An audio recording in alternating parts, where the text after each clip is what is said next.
How to stop overthinking forever. Have you ever noticed how your own thoughts can feel like a prison?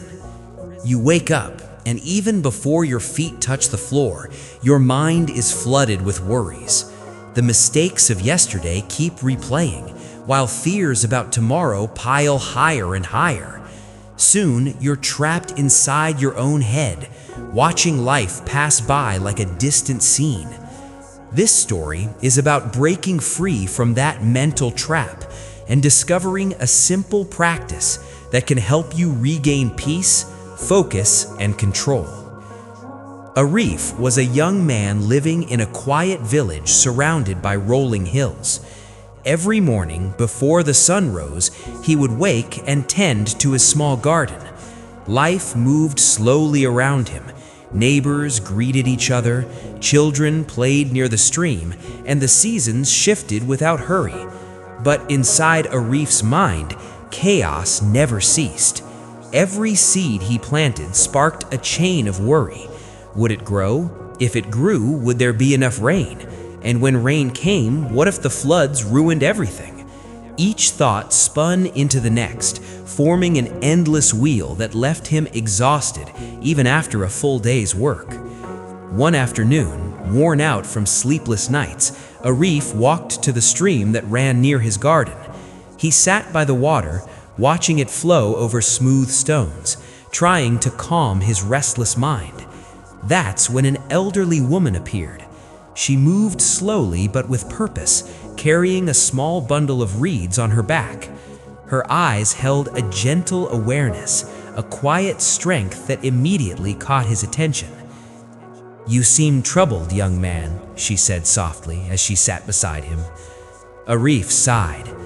"I can't stop thinking. My thoughts chase each other endlessly, and I feel like I'm losing myself." The woman smiled knowingly. "I understand this trap. I lived inside it for many years. I lost someone very dear to me, and after that, my mind became a room of endless replay. Every choice, every word, every moment I could have changed, I tortured myself over it. I carried it with me like a heavy load, thinking that somehow, if I thought hard enough, I could control it all." Arif leaned forward, intrigued. "How did you escape?" The woman reached into her bundle and pulled out a single reed. Watch this," she said, placing it gently on the surface of the water. The current immediately caught it, carrying it downstream. They sat in silence as it floated away, turning with the flow until it disappeared around a bend. "Your thoughts are like this reed. They come and they go. But if you grab each one and refuse to let it go, you weigh yourself down, carrying a burden that isn't yours to hold." She picked another reed and held it tightly, resisting the current.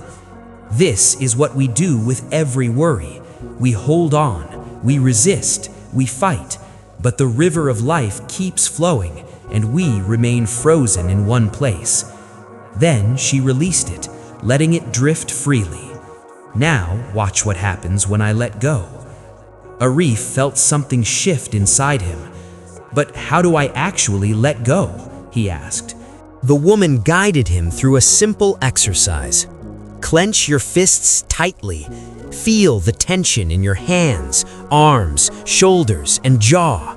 Notice how exhausting it is. That's what holding on to thoughts does to your body. Now, slowly open your hands. Spread your fingers wide. Take a deep breath. Feel the release. Your body will teach your mind. Over the following days, Arif practiced this simple gesture. When worry crept in while he worked in his garden, he paused, opened his hands, and breathed. When anxiety about the market or tomorrow came, he reminded himself of the flowing reeds on the stream. Gradually, he realized that thoughts lost their power when he stopped resisting them. They were not commands, not truths, but passing clouds in the vast sky of his mind. Months later, Arif saw the old woman again. His steps were lighter, his face calmer. She smiled, recognizing the change. "You've been practicing," she said. "Yes," Arif replied.